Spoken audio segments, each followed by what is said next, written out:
Dane news की खबरों के साथ जुड़े रहने के लिए हमारे YouTube चैनल को सब्सक्राइब करें और हमारे Facebook पेज को लाइक करें।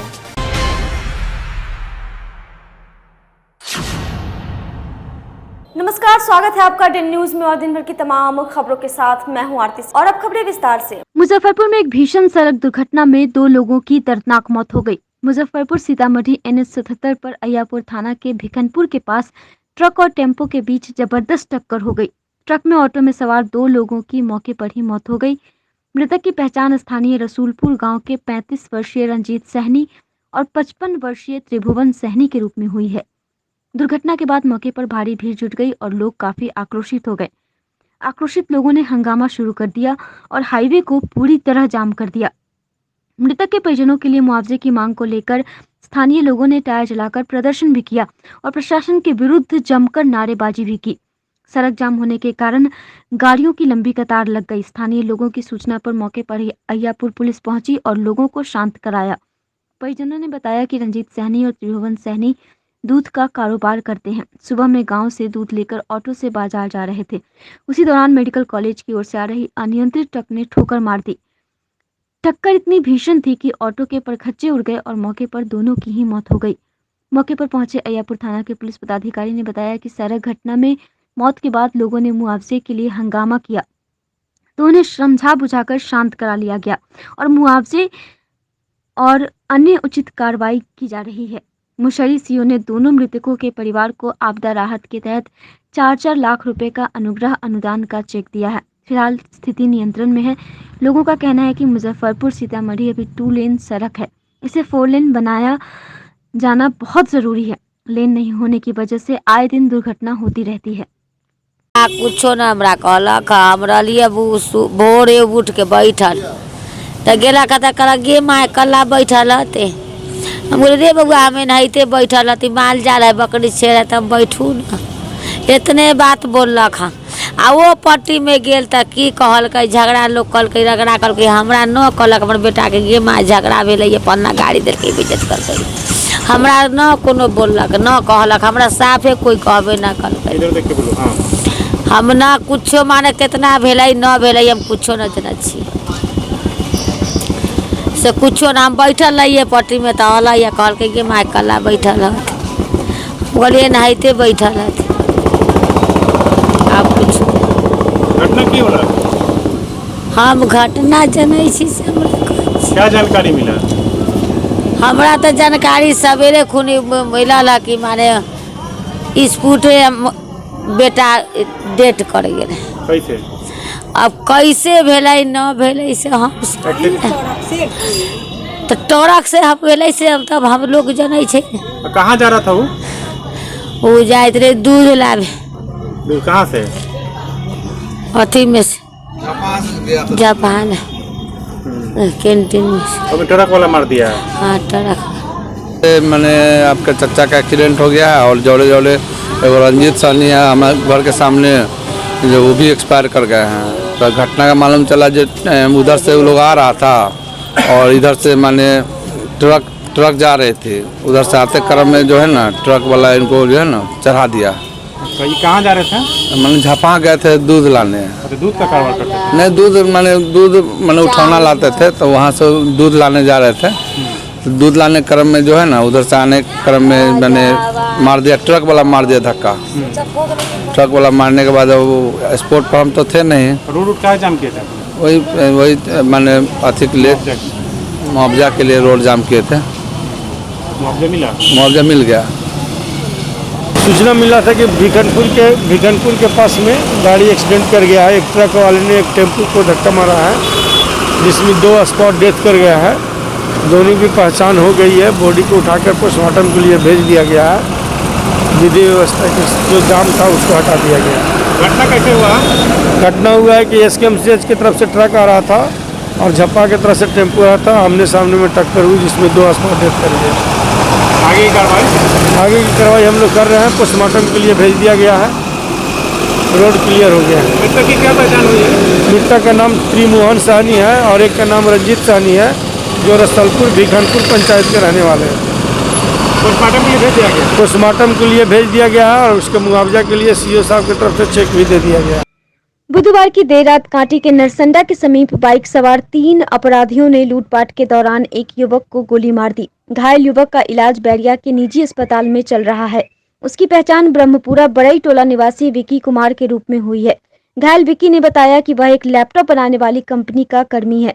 मोतिहारी से घर लौटने के दौरान स्पीड बाइक पर सवार 3 बदमाशों ने उसे रोका, फिर उससे बैग और मोबाइल लूट लिया। इसका विरोध करने पर गोली मार दी और फरार हो गए। घटना की सूचना पर पहुंची पुलिस ने घायल विक्की को अस्पताल में भर्ती कराया, जहां उसकी स्थिति स्थिर है। वहीं पूरी घटना पर एएसपी पश्चिमी सैयद इमरान मसूद ने बताया कि अपराधियों की पहचान की जा रही है। जल्द ही बदमाश पुलिस की गिरफ्त में होंगे। हम मोतिहारी से कल रात को आ रहे थे, तो सुधा फैक्ट्री है ना, वहाँ पे एक मोटरसाइकिल पे 3 लड़का था और हमको रोका और मेरा गाड़ी गिरा दिया। उसके बाद हमको मेरा मोबाइल छीना और मेरा बैग हम उसको नहीं दे रहे थे, तो हाथापाई भी मतलब छीना झपटी भी हुआ उससे। उसके बाद वो बंदूक निकाला, दो लड़का के पास बंदूक था, जिसमें से एक लड़का मोटरसाइकिल पे बैठा था, एक लड़का मेरा बैग छीन रहा था, तो हम उसको नहीं दे रहे थे। तो वो पीछे में गोली मारा और वो बैग लेके मोबाइल लेके भाग गया। क्या क्या था बैग में? बैग में लैपटॉप का पार्ट था, मोबाइल भी ले गए और मोबाइल भी ले गया। सबका चेहरा ढका हुआ था? नहीं, चेहरा ओपन था। क्या उम्र रही होगी अपराधी की?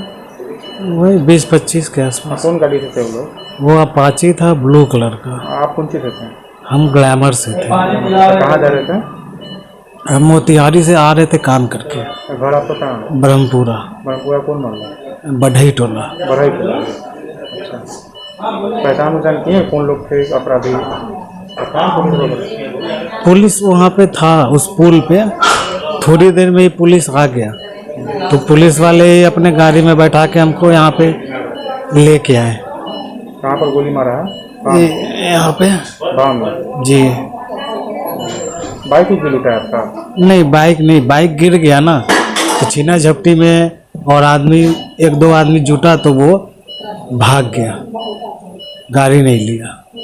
क्या करते हैं? हम लेनोवो और डेल के लिए काम करते हैं, सर्विस। कांटी में कल शाम को एनएच पर 3 अपराधकर्मी बाइक पर सवार होकर के आए और एक मोटरसाइकिल सवार आदमी को ओवरटेक करके उसको रोका, उस पर फायर किया और मोबाइल, लैपटॉप और कुछ सामान लेके वहाँ से फरार हो गए। अभी उस लड़के की स्थिति नॉर्मल है, अस्पताल में भर्ती है। हम लोग अपना इन्वेस्टिगेशन कर रहे हैं और जल्दी इसमें पकड़ाए जाएंगे अपराधकर्मी। सर, उस एरिया में लगातार सर लूट की घटना घट रही है, कहीं ना कहीं पुलिस को बड़ी चुनौती है सर। हम लोग अपनी पेट्रोलिंग हमने बढ़ाई भी है पिछले दिनों में, अब और बढ़ाने की ज़रूरत है। अभी जब से लॉकडाउन खुला है, अब हम लोग शाम के समय में, सुबह के समय में पेट्रोलिंग वहाँ पे और अपना बढ़ा रहे हैं। बिहार में अनलॉक होते ही बेलगाम और बेखौफ अपराधियों की तस्वीरें मुजफ्फरपुर के पड़ोसी जिले वैशाली से आई हैं, जहां दिन दहाड़े हथियारबंद अपराधियों ने HDFC बैंक से 1 करोड़ 19 लाख रुपए लूट लिया। सुबह सुबह हुई इस बड़ी लूट की वारदात से पुलिस मुख्यालय से लेकर पूरे बिहार में हड़कंप मचा हुआ है। घटना हाजीपुर नगर थाना इलाके के जढ़ुआ स्थित HDFC बैंक की है। यह इलाका काफी भीड़ भाड़ वाला बताया जाता है। जानकारी के मुताबिक सुबह के वक्त बैंक खुलते ही 5 की संख्या में आए अपराधियों ने बैंक कर्मियों को गन पॉइंट पर ले लिया। इसके बाद बैंक के लॉकर में रखे 1 करोड़ 19 लाख रुपए बोरे में कसकर लेकर चलते बने। घटना के बाद CCTV फुटेज भी सामने आ गई है। तस्वीरों में आप खुद देख लीजिए कि कैसे अपराधी बोरे में पैसा लेकर एक एक कर बैंक के अंदर से निकल रहे हैं। बैंक रॉबरी की सूचना पर वैशाली SP मनीष कुमार, मुजफ्फरपुर IG गणेश कुमार सहित कई वरीय अधिकारी घटनास्थल पर पहुंचकर तफ्तीश शुरू कर दी। आपको हम सुनाते हैं कि पूरे घटना पर वैशाली SP मनीष कुमार ने क्या कुछ कहा है। HDFC बैंक है जरुआ में, वहीं पर लूट की बात बताई जा रही है। 10:20 में 4 अपराधकर्मी अंदर प्रवेश किए थे, हथियार के बल पर लूटपाट किए हैं। अभी करीब 1 करोड़ 19 लाख का लूट का बताया जा रहा है और हिसाब जोड़ रहे हैं लोग। क्या कार्रवाई हो रही है उसमें तो अभी देख रहे हैं। फिर हम लोग भागने की दिशा में और पूर्व अपराधकर्मियों की दिशा के ये पर पहचान कायम करने का प्रयास किया जा रहा है। मारपीट चल रही है सर? हाँ, छापामारी के लिए बोला गया, पूरे जिला को अलर्ट किया गया, बॉर्डरिंग जिला को भी अलर्ट किया गया और जितना हमारे बॉर्डर है उसको भी किया गया है। सीसीटीवी वगैरह मिला है? खाता है अराउंड 10:20-10:25 के बीच में जो जानकारी हासिल हो रही है, हम लोगों ने देखा है कि 5 लोग घुसे हैं और बैंक रॉबरी करके के बाहर निकले हैं। कुछ क्लूज जो हमें मिल रहे हैं, वी आर फॉलोइंग दोस। कितने क्लूज हुए? We are seeing around 1 crore जो उनका अमाउंट है, उससे कुछ ज़्यादा हम लोग चेक कर रहे हैं। अभी एक्जैक्ट अमाउंट नहीं बताया, but we are seeing around 1 crore. CCTV में कुछ आया है सर? जी आया है, उसके बेस पे हमने कुछ पॉइंट किया। वैशाली जिले में बड़ी बैंक की लूट की घटना के बाद पुलिस महकमे की नींद उड़ गई है। इधर लूट के तुरंत बाद मुजफ्फरपुर हाजीपुर मार्ग स्थित फकुली बॉर्डर को पूरी तरह से सील कर तलाशी अभियान को तेज कर दिया गया है। खुद एएसपी पश्चिमी सैयद इमरान मसूद इसकी मॉनिटरिंग कर रहे थे। हाजीपुर से मुजफ्फरपुर आने वाले एक एक व्यक्तियों की तलाशी अभियान भी ली गई। इसके साथ ही मुजफ्फरपुर में बैंक में चौकसी बढ़ा दी गई है। साथ ही संदिग्धों पर पैनी नजर रखी जा रही है। एएसपी पश्चिमी सैयद इमरान मसूद ने बताया कि वैशाली बैंक लूट की घटना को देखते हुए बैंक की सुरक्षा को बढ़ा दिया गया है। सीसीटीवी से बैंकों की निगरानी की जा रही है। आज सुबह से हम लोग अपना रूटीन चेकिंग कर रहे थे और जब ये घटना वैशाली वाली हुई है उसके बाद से पूरा बॉर्डर भी सील कर दिया गया है। एक एक गाड़ी को सबको चेक किया जा रहा है एनएच पर, और उसके बाद जो लूप लाइन्स हैं उसमें भी पुलिस प्रेजेंट है, रोड पे है और चेकिंग चल रही है। बैंक में खास कर किस तरह का सुरक्षा? बैंक में हम लोग हर बैंक में जा करके जो वहाँ पे बैंक का स्टाफ है और चौकीदार है या और कोई सुरक्षा कर्मी है उन सबको ब्रीफ कर रहे हैं किस तरह से अलर्ट रहना है, और वहाँ पे जो सीसीटीवी कैमराज हैं उनकी स्थिति जांच रहे हैं कि वो सब सही काम कर रहे हैं कि नहीं। कोरोना महामारी को लेकर स्वास्थ्य विभाग में विभिन्न पदों पर 657 कर्मियों की बहाली की जांच को लेकर डीएम की ओर से गठित टीम के समक्ष सिविल सर्जन कार्यालय का एक सहायक फाइल लेकर पहुंचा। टीम का नेतृत्व कर रहे डीडीसी डॉक्टर सुनील कुमार झा ने अधूरे कागजात को देख नाराजगी जताई। उन्होंने 11 बजे अपने कार्यालय में सभी कागजातों के साथ सिविल सर्जन और संबंधित कागजात संधारण करने वाले सहायक को उपस्थित होने का निर्देश दिया है। बहाली में जिला परिषद की बैठक में सवाल उठाया गया था। उसके बाद जिलाधिकारी के पास यह शिकायत आई कि सीएस कार्यालय की दीवार पर एक कागज चिपकाकर बहाली की जानकारी दी गई। उसके बाद बहाली के नाम पर वसूली करने का ऑडियो सामने आया।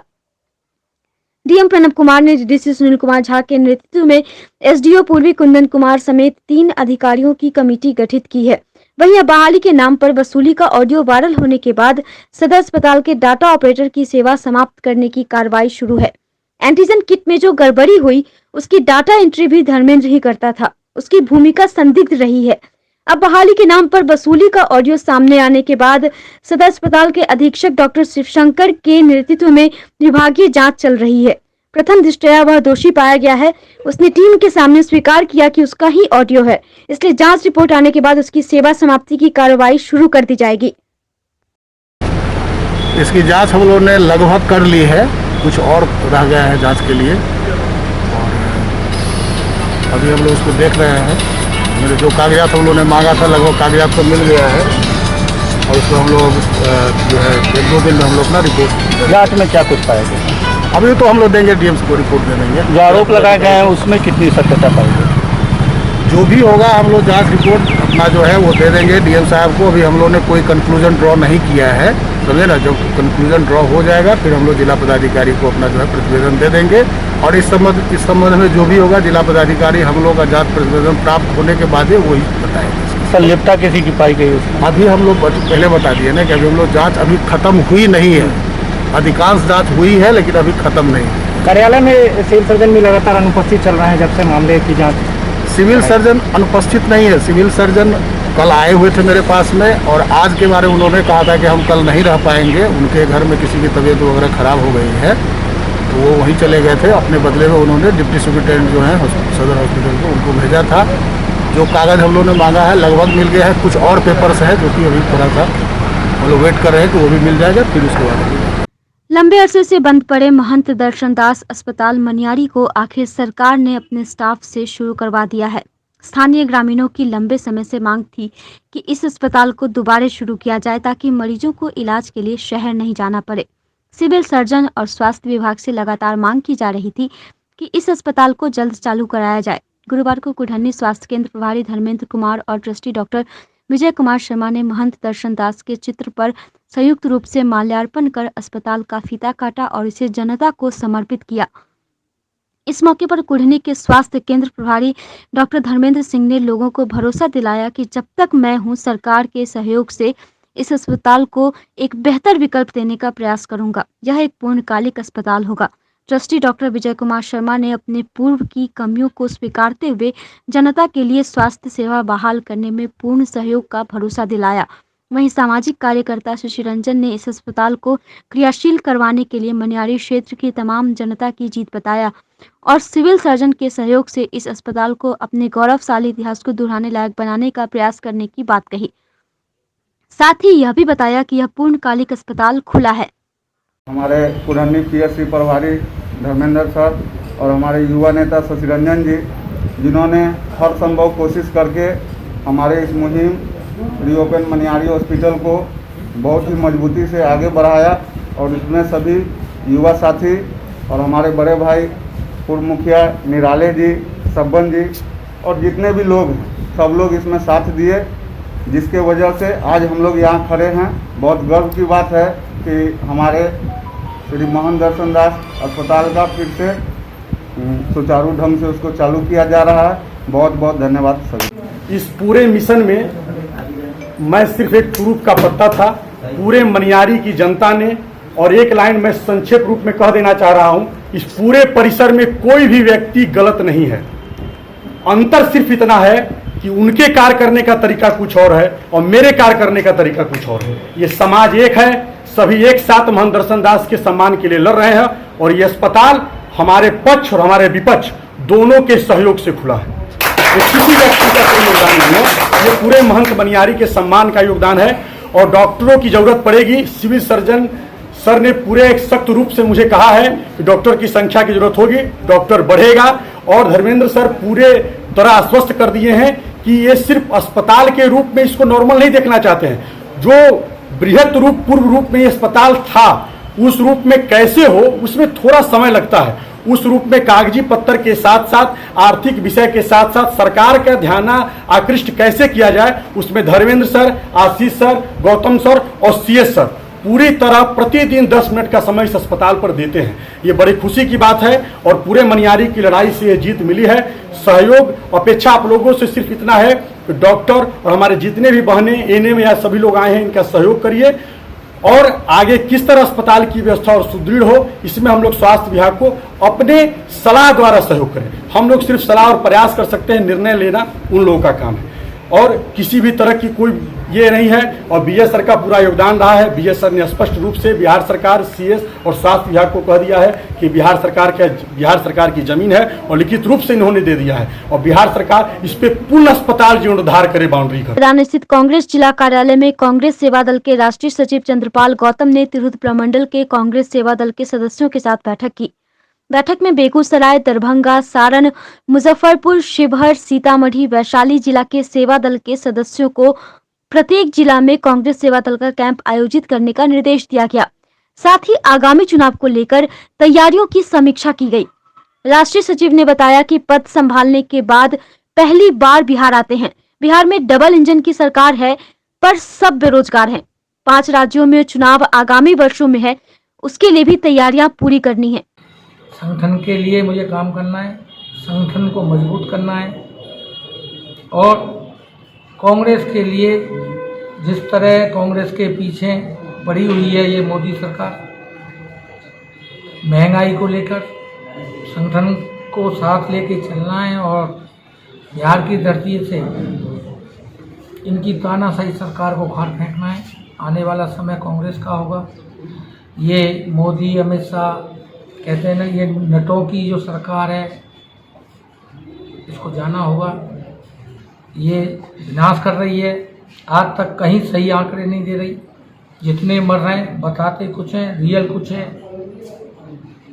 और कोई व्यवस्था ही नहीं है। जो कांग्रेस ने बना दिए थे हॉस्पिटल्स, कॉलेज, उन्हीं पे ये काम कर रहे हैं। नीति कांग्रेस की थी, उन्हीं पे ये काम कर रहे हैं। अपना इनका कोई वो नहीं है देश बेचने के अलावा।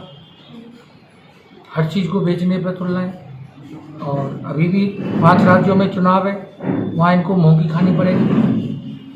तो बिहार की धरती पे आया हूँ, अपने कार्यकर्ताओं, अपने पदाधिकारियों के बीच में संगठन को मजबूत करूँगा और राहुल जी और सोनिया जी को मतलब उनका जो आदेश है उसे पूर्ण करूँगा। माननीय लालजी देसाई जी ने जो मेरे को जिम्मेदारी दी है उसको बखूबी निभा सकूं, अपने भाइयों को ब्लॉक स्तर तक, तहसील स्तर तक, जिला स्तर तक और प्रदेश स्तर तक उनका साथ दे सकूं, उनकी बात सुन सकूं। और न्याय, एक कहावत है हमारी सेवा दल में, काम नहीं तो पद नहीं, तो काम करेगा उसे पद मिलेगा। वही मुझे हर आदमी के साथ ये करना है कि भाई अपना वर्क दिखाइए, आपने क्या किया है, सामाजिक कार्य क्या किए हैं। गुरुवार को जिले में कोरोना के बीच सुहागिनों ने धूमधाम से वट सावित्री की पूजा अर्चना की। आपको बता दें कि सनातन धर्म में इस पर्व का काफी महत्व है। कालांतर में मिथिला क्षेत्र में पति के दीर्घायु होने की कामना के साथ महिलाएं वट सावित्री की पूजा करती आई हैं। पौराणिक मान्यताओं के अनुसार वट सावित्री की पूजा करने से पति की लंबी उम्र के साथ साथ परिवार में सुख, शांति और समृद्धि आती है। वट सावित्री पूजा में महिलाएं बरगद के पेड़ के चारों तरफ चक्कर लगाकर बरगद पेड़ की विधिवत पूजा करती हैं। वहीं आमगुला नाका स्थित बरगद पेड़ के समीप भी काफी संख्या में महिलाएं पूजा करने को उमड़ी। पूजा करने आई अर्चना कुमारी ने बताया कि पति की लंबी आयु के लिए यह व्रत किया जाता है। यह पति की लंबी आयु के लिए पूजा किया जाता है, सुहाग बढ़ने के लिए पूजा किया जाता है। ये पूजा बहुत ही महत्वपूर्ण पूजा माना जाता है। इसमें कैसे किया जाता है? इसमें फास्टिंग किया जाता है, शाम को ही सिर्फ एक टाइम आदमी फलाहार करता है, जो भी इच्छा हो, और यहाँ आकर अपना पूजा 5 रंग का फल होता है, चना होता है और 108 बार घूमा जाता है। इसका अलग ही महत्व होता है 108 बार का। और सिंदूर का सिंदूर किया जाता है, जो पति का अमर सिंदूर कहा जाता है। और उसी बात बेना का होता है, बेना डुलाया जाता है ताकि पति का हवा मतलब हरा भरा हर चीज़ बना रहे। लंबी आयु के लिए एक दिन पहले लोग जैसे बगैर लहसुन प्याज का सब खाना अपना नहा था। उसके बाद आज उपवास रखना है, व्रत के लिए पूजा करना है। पूजा करके तब अपना पति के लंबी आयु के लिए सभी औरत कामना करती है, सदा सुहागिन रहे। देश के कई बड़े शहरों में अनलॉक होते ही जिले से मजदूरों का पलायन शुरू हो गया है। यहाँ किसी तरह के रोजगार के साधन उपलब्ध नहीं होने की वजह से मजदूरों को दूसरे प्रदेशों में रोजगार की तलाश में जाना पड़ रहा है। लॉकडाउन में अपने गांव लौटे मजदूर अनलॉक की प्रक्रिया शुरू होते ही अपने पेट की आग को बुझाने के लिए दूसरे प्रदेशों में रोजी रोजगार की तलाश में एक बार फिर से पलायन को मजबूर हैं। शहर के अधिकतर चौक चौराहों पर मजदूरों के पलायन की स्थिति को देखा जा सकता है। वहीं रेलवे स्टेशनों पर मजदूरों की भारी भीड़ उमड़ रही है। पलायन कर रहे मजदूरों का कहना है कि अपने राज्य में उन्हें रोजगार मिल जाता तो उन्हें दूसरे प्रदेशों का रुख नहीं करना पड़ता। परिवार चलाने के लिए रोजगार जरूरी है, काम नहीं करेंगे तो खाएंगे क्या। रोजगार के साधन है नहीं, हम लोग जा रहे हैं बिहार कमाने जा रहे हैं। बिहार में कोई रोजगार है नहीं है, यह साधन के कारण हम लोग जा रहे हैं, प्रदेश कमाने के लिए जा रहे हैं। कोई साधन नहीं, इसलिए प्रदेश कमाते हैं, खाते हैं और कुछ विशेष नहीं है। सरकार तो बहुत सारी नहीं, कुछ हम लोग कोई सुविधा नहीं मिला है, कोई सुविधा नहीं है। यहाँ क्या क्या मिलता है? कुछ नहीं, बस रोजगार हम लोग करते हैं, मजदूरी करते हैं, खाते हैं। यहाँ नहीं हो पाता, जा रहा है प्रदेश कमाने। लॉकडाउन के को लेकर कितनी परेशानी हुई? बहुत परेशान, हम लोग बहुत परेशान है, बहुत ज्यादा हम लोग परेशान, इसलिए हम लोग प्रदेश निकल रहे हैं। परेशानी कुछ भी नहीं। हमको बिहार में काम धंधा नहीं है, बाहर जाते हैं 2-4 पैसा कमाते हैं तो अपना लड़का बच्चा के परिवार के मतलब सुख शांति से रखते हैं। ये जो है यहाँ कोई साधन नहीं, यहाँ कोई साधन नहीं। तो सरकार तो कहती है, सरकार के सब काम कहते हैं कि कोई भी साधन हमको सरकार नहीं दे रहे हैं, हम लोग क्या करेंगे। गरीब आदमी के दुखराई में जाना ही पड़ता है। बरगद का पेड़ गुरुवार को अचानक गिर गया। यह बरगद का पेड़ सदर अस्पताल रोड में बने 3 दुकानों को धराशायी कर गया। सदर अस्पताल रोड में बक्से के दुकान के मालिक मुन्ना ने बताया कि जिस समय पेड़ गिरा उस समय उनकी दुकान में कारीगर कूलर बना रहे थे, जिन्हें हल्की चोटें भी आईं। लगभग 1.5 लाख का नुकसान होने की उन्होंने आशंका जताई है। माल का नुकसान तो हुआ पर जान का नुकसान नहीं हुआ। बक्से की दुकान के ठीक बगल में एक और बक्से की दुकान भी बरगद की पेड़ की चपेट में आने से धराशायी हो गया। वहीं सदर अस्पताल के गेट पर स्थित दवा दुकान को आंशिक क्षति पहुंची। दुकानदारों का कहना है कि बरगद के पेड़ के टेढ़ा होने पर सिविल सर्जन को सूचना दे दी गई थी। यह पेड़ कभी भी गिर सकता है, पर उनके द्वारा किसी प्रकार की कोई कार्रवाई नहीं की गई, जिसके कारण आज यह पेड़ आखिर गिर ही गया। तो हमारा 3-4 लाख का नुकसान हो गया, हमें सामान भी 1-1.5 लाख का नुकसान हो गया। किस चीज़ की दुकान पे? बक्सा पेटी की दुकान है। पेड़ गिरने से कितने दुकानें क्षतिग्रस्त हुए हैं? 3 दुकान से क्षतिग्रस्त हुआ। पहले से मतलब पहले से सिविल सर्जन के इन्फॉर्मेशन किया हुआ था, लेकिन वो कभी मानते ही नहीं थे, सोचते ही नहीं थे, देखिए कभी देखे भी नहीं आया क्या करना है नहीं करना है। सिर्फ सामान नुकसान हुआ है, किसी का हताहत तो नहीं? बच गए हैं, यही बैठे हुए थे, यही बच गए, हम बच गए, इसी में तो फंस गए, बच गए, क्या कहें। नाम क्या हुआ आपका? मुन्ना जी नाम है। बक्से की दुकान? हाँ, बक्से की। दोनों बक्से का दुकान? एक हाँ, एक बक्से, दोनों बक्से का दुकान, एक दवा की दुकान। ये तीनों दुकान डैमेज है। कोरोना टीकाकरण में तेजी लाने व 100% लक्ष्य की प्राप्ति को लेकर सरकार और जिला प्रशासन हर एक मुमकिन प्रयास कर रही है, जिससे कि कोई भी व्यक्ति बिना टीका के वंचित न रहे। इसी क्रम में गुरुवार को गायघाट बीडीओ, पीएससी प्रभारी, सीडीपीओ सहित अन्य पदाधिकारियों ने क्षेत्र के केवटसा पंचायत के तुरकटोलिया में विशेष समुदाय के लोगों को टीका के लिए प्रेरित किया। वहीं पदाधिकारियों की मौजूदगी में तकरीबन 10 लोगों को कोरोना का टीका दिया गया। बीडीओ डॉक्टर विमल कुमार ने बताया कि यहां टीकाकरण को लेकर पूर्व में कुछ अफवाहें फैलाई जा रही हैं, जिससे प्रत्येक ग्रामीणों से मिलकर आशंकाओं को दूर कर दिया गया है। पीएससी प्रभारी डॉक्टर पीएसपी गुप्ता ने बताया कि ग्रामीणों की अफवाहों को दूर कर दिया गया है, लोग टीका लेने के लिए उत्सुक हैं। बहुत अच्छा लग रहा है, टीका हर इंसान को लेना चाहिए, इसलिए कि वो अपनी सुरक्षा के लिए है, हर बीमारी से महफूज रहने के लिए। ये जो है ना इम्यूनिटी बढ़ाता है, हाँ, इम्यूनिटी पावर को बढ़ाता है, जो हर छोटी मोटी बीमारी जो भी है वो नहीं होगी इससे। हाँ, इसके लिए जो है ना ये बहुत ही अच्छी मतलब दवा है और ये लेना चाहिए, हर इंसान को लेना चाहिए। को दूर किए हैं, लोग जागरूक हुए हैं उनके दूर, और लोग आकर के टीकाकरण करवा रहे हैं, है ना। अभी तक हम लोग 10 कर चुके हैं, फिर आगे देखते हैं कितना हो रहा है। फिर हम लोग कल यहाँ आकर के क्या करते हैं, इसमें कैंप लगाएंगे, फिर लोगों को जागरूक करेंगे, फिर टीकाकरण करेंगे। आज का टारगेट कितना था? टारगेट में कोई निश्चित नहीं है, जितना लोग आएंगे हम लोग सबको लगाएंगे। देखिए कि यहाँ लोगों में कोविड वैक्सीन को लेकर झिझक है जी, तो इसी झिझक को दूर करने के लिए हम लोग आए। पूरी टीम हमारी क्षेत्र में घूम रही है, घर घर जाके लोगों को बता रही है। और हम लोग यहाँ अभी नवाज़ आ रही थी, वहाँ भी हम लोग जाके हाँ मस्जिद से भी ऐलान करवाए हैं। और धर्म गुरु यहाँ के जो थे मस्जिद के, उन्होंने भी लोगों को बताया है कि किसी तरह का कोई भय की बात नहीं है, वैक्सीन हम लोग की सुरक्षा के लिए, यही जागरूकता अभियान में हम लोग